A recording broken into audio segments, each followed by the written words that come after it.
স্বাগতম জানাই ষ্টুডিঅ'ত মই চুম লৈ আনিছো ply story first on time it big breaking Assam Meghalaya সীমান্তত পুনৰ উত্তপ্ত পৰিস্থিতিৰ সৃষ্টি হৈছে এজন আৰক্ষীৰ বাহনখন ভস্মীভূত হোৱাক লৈ এই উত্তপ্ত পৰিস্থিতিয়ে বিৰাজ কৰিছে যাক লৈ এতিয়া এক তীব্ৰ উত্তেজনাই বিৰাজ কৰিছে লৈ আনিছো এই সন্দৰ্ভত সবিস্তাৰে জনাই আছো ply story first on time it big breaking Assam Meghalaya সীমান্তত পুনৰ ভয়ংকৰ ঘটনা সংঘটিত হৈছে যাৰ বাবে এতিয়া চৌদিকে হাহাকাৰ পৰিস্থিতিয়ে বিৰাজ কৰিছে এজন আৰক্ষী জোৱানৰ এখন বাহন ভস্মীভূত হোৱাক লৈ এই উত্তপ্ত পৰিস্থিতিৰ সৃষ্টি হৈছে অৰবিন্দ ৰয় নামৰ আৰক্ষী জোৱানজনৰ আছিল আই-10 বাহনখন অৰবিন্দ ৰয় নামৰ এজন আৰক্ষী জোৱানৰ আছিল এই বাহনখন আই-10 বাহন আছিলে কিদৰে নিশা বাহনখন ভস্মীভূত হল ইয়াক লৈ সৃষ্টি হৈছে ব্যাপক ৰহস্য ইয়াৰ আঁৰত কি ৰহস্য আছে তাক লৈ এতিয়া ব্যাপক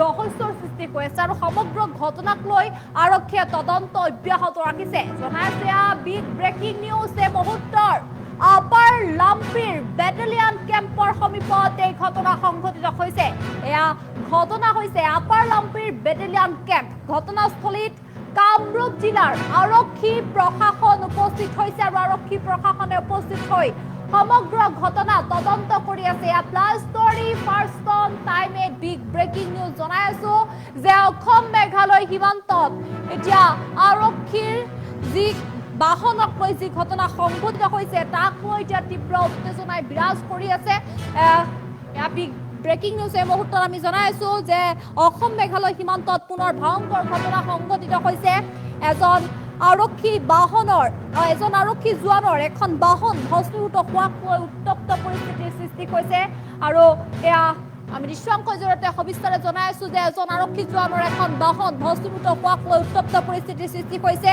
অৰবিন্দ ৰয় নামৰ আৰক্ষী জোৱানজনৰ আছিল আই-10 বাহনখন কিদৰে নিশা বাহনখন ভস্মীভূত হল ইয়াক লৈ ব্যাপক ৰহস্য সৃষ্টি হৈছে আৰু এই ৰহস্য উদ্ঘাটন কৰিবৰ বাবে এতিয়া ক্ষিপ্ৰতাৰে তদন্ত চলি আছে সমগ্ৰ ঘটনাক লৈ তদন্ত অব্যাহত আছে আৰক্ষীয়ে অব্যাহত ৰাখিছে তদন্ত আপাৰ লাম্পিৰ বেটেলিয়ান কেম্পৰ সমীপত এই ঘটনা সংঘটিত হৈছে ঘটনাস্থলীত কামৰূপ জিলাৰ আৰক্ষী প্ৰশাসন উপস্থিত হৈছে আমি ইয়াত দৃশ্যাংশৰ জৰিয়তে সবিস্তাৰে জনাইছো কিদৰে এতিয়া অসম মেঘালয় সীমান্তত পুনৰ ভয়ংকৰ ঘটনা সংঘটিত হৈছে আৰু এজন আৰক্ষী জোৱানৰ এখন বাহন ভস্মীভূত হোৱাক লৈ উত্তপ্ত পৰিস্থিতিৰ সৃষ্টি হৈছে আমি জনাইছো এক বিগ ব্ৰেকিং নিউজ এই মুহূৰ্তত অৰবিন্দ ৰয় নামৰ আৰক্ষী জোৱানজনৰ যি আই-10 বাহন আছিলে সেই আই-10 বাহনখন ভস্মীভূত হৈছে আৰু তাক লৈ এতিয়া এক ৰহস্যৰ সৃষ্টি হৈ পৰিছে আৰু সেই ৰহস্য উদ্ঘাটনৰ বাবে এতিয়া যুদ্ধকালীনভাৱে আৰক্ষীয়ে তদন্ত চলাই আছে আৰক্ষী তদন্তত এতিয়া সকলো তথ্য পোহৰলৈ ওলাই পৰিব আৰু আপাৰ লাম্পিৰ বেটেলিয়ান কেম্পৰ সমীপত এই ঘটনা সংঘটিত হৈছে জনাইছো এই মুহূৰ্তৰ এই ব্ৰেকিং নিউজ কিদৰে এতিয়া দেখিবলৈ পোৱা গৈছে অসম মেঘালয় সীমান্তত এতিয়া আৰক্ষী সুৰক্ষিত নহয় এতিয়া অসম মেঘালয় সীমান্তত কিয়নো এনেদৰে এখন আৰক্ষীৰ বাহন ভস্মীভূত হোৱাক লৈ এতিয়া তীব্ৰ চাঞ্চল্যই বিৰাজ কৰিছে আৰু আৰক্ষী জোৱানৰ এই বাহনখন ভস্মীভূত হোৱাক লৈ এতিয়া তীব্ৰ উত্তেজনাই বিৰাজ কৰিছে এয়া বিগ ব্ৰেকিং নিউজ এই মুহূৰ্তত জনাই আছো আমি তাৰ ভিতৰত প্ৰতিগৰাকী দৰ্শকক যে অসম মেঘালয় সীমান্তত এতিয়া আৰক্ষী সুৰক্ষিত নহয় আৰক্ষী বাহনত ভয়ংকৰ কাণ্ড কৰিছে কোনো দুৰ্বৃত্তই এই ভয়ংকৰ কাণ্ড কৰিছে আৰক্ষীৰ বাহনত তাৰ পাছতেই এক চাঞ্চল্য বিৰাজ কৰিছে বুলি ক'ব লাগিব কিয়নো এনেদৰে এখন আৰক্ষীৰ বাহন ভস্মীভূত কৰিছে যাৰ ফলত এতিয়া এক তীব্ৰ উত্তেজনাই বিৰাজ কৰিছে বিগ ব্ৰেকিং নিউজ এই মুহূৰ্তত টাইমেটৰ প্ৰতিগৰাকী দৰ্শকক জনাই আছো যে কিদৰে এতিয়া অৰবিন্দ ৰয় নামৰ সেই আৰক্ষী জোৱানজনৰ আই-10 বাহনখন ভস্মীভূত হোৱাক লৈ এতিয়া এক উত্তপ্ত পৰিস্থিতিৰ সৃষ্টি হৈছে পুনৰবাৰ কৈছো অৰবিন্দ ৰয় নামৰ আৰক্ষী জোৱানজনৰ আই-10 বাহনখন ভস্মীভূত হৈছে যাক লৈ এতিয়া উত্তপ্ত পৰিস্থিতিয়ে বিৰাজ কৰিছে আৰু কিদৰে নিশা বাহনখন ভস্মীভূত হল ইয়াক লৈ সৃষ্টি হৈছে ব্যাপক ৰহস্যৰ সৃষ্টি হৈ আছে যে কিদৰে বাহনখন ভস্মীভূত হল তাক লৈ ৰহস্যৰ সৃষ্টি হৈ আছে আৰু সমগ্ৰ ঘটনাক লৈ তদন্ত কৰি আছে আৰক্ষীয়ে সমগ্ৰ ঘটনা সন্দৰ্ভত তদন্ত অব্যাহত ৰাখিছে আপাৰ লাম্পিৰ বেটেলিয়ান কেম্পৰ সমীপত এই ঘটনা সংঘটিত হৈছে আৰু ঘটনাস্থলীত কামৰূপ জিলাৰ আৰক্ষী প্ৰশাসন উপস্থিত হৈছে দৃশ্যাংশৰ জৰিয়তে আমি সবিস্তাৰে জনাইছো যে যিদৰে এতিয়া অসম মেঘালয় সীমান্তত এতিয়া আৰক্ষী সুৰক্ষিত নহয় যাৰ বাবে তাক লৈ এতিয়া এক সেই খবৰে ৰাজ্যক জোকাৰি গৈছে কিয়নো এনেদৰে আৰক্ষীয়ে যেতিয়া সুৰক্ষিত নহয় তাক লৈ এতিয়া সকলো চিন্তিত হৈ পৰিছে। এই খবৰে এতিয়া সকলোকে চিন্তাত পেলাইছে।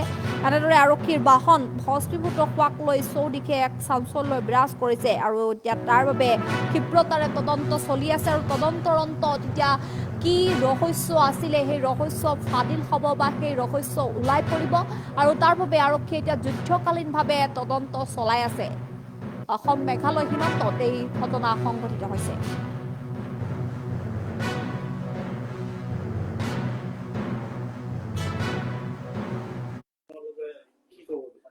লাম্পিত একচুৱেলি আমি ৰাতিপুৱা 5টা বজাত আমাৰ IC লাম্পিৰ পৰা তেওঁলোকৰ পৰা গম পাওঁ যে বাহন এখন জ্বলি থকা দেখিবলৈ পায়। তো সেই মৰ্মে আমাক যেতিয়া কয় আমি আমাৰ OC আমি তাৰপিছত আমাৰ লাইকে SSP ছাৰ CDC ছাৰ আমি গোটেইখিনি তাত গ'লো। আমি যোৱাৰ পিছত আমি গম পালো সেই বাহনখন একচুৱেলি এখন ব্যক্তিগত বাহন। আমাৰ তাতে এটা BOP আছে, আপাৰ লাম্পি BOP। সেই BOPত এজন তাৰে হাবিলদাৰ হয় অৰবিন্দ ৰয়, তেখেতৰ ব্যক্তিগত বাহনখন তেখেতে সেই ৰাস্তাৰ চাইডত পাৰ্ক কৰি ৰাতি থৈ গৈছিলে। একচুৱেলি BOPটো 10টাৰ পৰা মানে 500 মিটাৰ মান দূৰত হয় তেওঁলোক য'ত বাহনখন পাৰ্ক কৰিছিলে আৰু আপোনাৰ মেঘালয়ৰ বৰ্ডাৰটো 2 কিলোমিটাৰ মান হয়। তো তাৰপিছত আমি যোৱাৰ পিছত আমি গোটেইখিনিৰ লগতে সোধা পোছা কৰিলো, আমাৰ লোকেল মানুহখিনিৰ লগতো কথা পাতিলো, চবৰ লগত কথা পাতিলো। তেওঁলোকে কোনো একো এতিয়ালৈকে দেখা নাই, মানুহ দেখা নাই বা কোনো চবেই সন্দেহ কৰিছে যে কোনোবাই জ্বলাইছে বুলি। তো সেই মৰ্মে আমি কি কৰিলো, আমাৰ FSL আমাৰ যিটো কাহিলীপাৰাত আছে তেওঁলোকক ৰিকুৱেশ্যন দিয়া হ'ল, তেওঁলোকক মতা হ'ল, তেওঁলোকৰ টিম আহিলে। তেওঁলোকৰ টিম আহি ভালকে চালি জাৰি চালে গোটেইখিনি। আমাৰ তেওঁলোকে যিখিনি সন্দেহযুক্ত চেম্পলছ যিখিনি কালেক্ট কৰিলে, সেই চেম্পলছ কালেক্ট কৰি তেওঁলোকে পিছত পৰীক্ষা কৰিহে তেওঁলোকে ক'ব পাৰিম বুলি কৈছে। এতিয়া আমি যিটো প্ৰিলিমিনাৰী ইনকুৱাৰীত মানে বাহিৰৰ পৰা কোনোবাই জ্বলাইছে বুলি আমি একো মানে চিন বা তেওঁলোকৰ একো আমি দেখা নাই। তাৰ উপৰিও মানে ওচৰত কিবা কেৰচিনৰ গোন্ধ বা কেৰচিনৰ মানে বটল বা এনেকুৱা কোনো পোৱা নাই। তেখেতলোকেও ভালকে চালি জাৰি চালে। তেখেতলোকে কৈছে যে 7 দিনৰ বা 10 দিনৰ ভিতৰতে ৰিপৰ্টটো দিব। তেখেতলোকে একচুৱেলি স্পেচিফাই কৰিব পাৰিব যে একচুৱেলি এইটো হৈছিলে কি। তেলৰ যদি এক টোপো তেওঁলোকে তাত পায় তেতিয়াও তেওঁলোকে গম পাব যে এইটো কোনোবাই বাহিৰৰ পৰা তেল ঢালি জ্বলাইছে নে। তেওঁলোকে কৈছে যে হয়তো শ্বৰ্ট চাৰ্কিটো হ'ব পাৰে বা স্পাৰ্ক কৰিও জ্বলি জ্বলোৱা মানে এনেকুৱা বহুত উদাহৰণ আছে। তো সেইটো কথাতে আমি তথাপিও আমাৰ ইনভেষ্টিগেশ্যন আমি আৰু সোধা পোছা জাৰি ৰাখিছো। ইয়াৰ কাৰণে আমি এটা কেছ এটাও ৰেজিষ্টাৰ কৰি ল'ম। তাৰপিছত আমাৰ ইনভেষ্টিগেশ্যন সোধা পোছা কৰি আৰু কি ওলাই তাৰ পিছতহে আমি আপোনালোকক আৰু জনাব পাৰিম। ইয়াৰ উপৰি আৰু এটা কথা মানে আপোনালোকক ক'ব বিচাৰিছো, এইটো কথা লৈ মানে বহুত উৰা বাতৰি চলি আছে। মোক কিছুমানে ফোন কৰিছে, ছাৰ BOP কেম্পটো জ্বলাই দিলে, ছাৰ এই কোনোবা চুবুৰীয়া ৰাজ্যৰ কোনোবা সংগঠনে আহি মানে জ্বলাইছে, ছাৰ এই কোনোবা কলা কাপোৰ বান্ধি জ্বলাইছে। এইবোৰ সম্পূৰ্ণ মিছা। আমি যিমানখিনি ইনভেষ্টিগেশ্যন কৰিলো একো তেনেকুৱা হোৱা নাই। কোনো ক'তো বেলেগত জুই লগা নাই, কোনেও কাকো দেখাও নাই যে কোনোবা কলা কাপোৰ মাৰি দুৰ্বৃত্তই আহিছে। এইখিনি সম্পূৰ্ণ মিছা কথা। আমি লাহেকে যিমানখিনি গম পাম আৰু ইনভেষ্টিগেশ্যন আগবাঢ়ি থাকিব সেইটো আমি গম পাম। স্যাৰ, যিটো শ্বিলঙত যিটো উবেৰ চালক লৈ যিটো ঘটনা সংঘটিত হৈছে, এই ঘটনাৰ আলম লৈ মানে হ'ব পাৰে বুলি মানে কি সন্দেহ কৰিব পাৰি?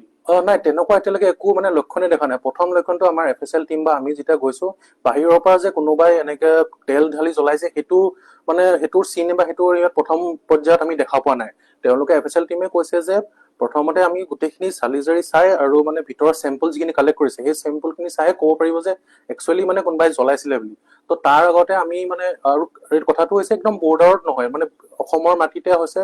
বৰ্ডাৰটো ইয়াৰ পৰা 2 কিলোমিটাৰ দূৰত আৰু আমাৰ বেটেলিয়ন কেম্পটো ওচৰতে আছে। আৰু তাত মানে জনবহুল মানে মানুহখিনি ইমানো মানে ঘনকে নাই, বহুত মানে দূৰে দূৰে আছে মানুহৰ ঘৰ। তো মোৰ লগা নাই তেনেকুৱা কিবা এটা হৈছে বুলি। কিন্তু আমি ইনভেষ্টিগেশ্যন আমাৰ চলি আছে, আমাৰ সোধা পোছাও চলি আছে। বাকী আমাৰ যিটো টেকনিকেল এনালাইচিছো চলিব, সেইমৰ্মে আৰু যি ওলাই তাৰ জনাব পাৰিম। কাক কি ক'ম, সেইটো কাৰণে মই চৰকাৰকে সেইটো দাবী কৰিছোঁ। মানে কি ডিউটি আছে আমাৰ 30জন আছে ইয়াতে জোৱান, 30জন জোৱান আছে। তো নিজে মানে অলপ মানে ডিউটিটো মানে পেট্ৰলিং বুলি কয়, সেইবিলাক এনে ডিউটি কৰিলে মানে এনেকুৱা মানে গম নাপায়। এতিয়া পুলিচবিলাকে গম নাপায় যিটো আমি পাব্লিক কেনেকৈ ক'ম। গাড়ীখন কি গাড়ী আছিলে? কি গাড়ী হয় এইটো? কেটেন গাড়ী আছে, বাটলানৰে আছিলে। তাতে মানে এইটো ৰাস্তা আপুনিবিলাক দেখাব পাৰে, তাত মানে কেম্প লগে যাব নোৱাৰে, এইটো কাৰণে ইয়াতে থৈছে আছে। তো সেইটো বুলি মানে আমি নিজে সীমাটো মানে নিজে আমি অলপ প্ৰটেকশ্যন দিব লাগে। কাক কি ক'ম, সেইটো কাৰণে মই চৰকাৰকে সেইটো দাবী কৰিছোঁ। মানে কি ডিউটি আছে আমাৰ 30জন আছে ইয়াতে জোৱান, 30জন জোৱান আছে। তো নিজে মানে অলপ মানে ডিউটিটো মানে পেট্ৰলিং বুলি কয় এইবিলাক এনে ডিউটি কৰিলে মানে এনেকুৱা মানে গম নাপায় এতিয়া পুলিচবিলাকে গম নাপায় যিটো আমি পাব্লিক কেনেকৈ ক'ম গাড়ীখন কি গাড়ী আছিলে কি গাড়ী হয় এইটো কেটেন গাড়ী আছে বটলেনৰে আছিলে তাতে মানে এইটো ৰাস্তা আপুনিবিলাক দেখাব পাৰে তাত মানে কেম লগে যাব নোৱাৰে এইটো কাৰণে ইয়াতে থৈছে আছে তো সেইটো বুলি মানে আমি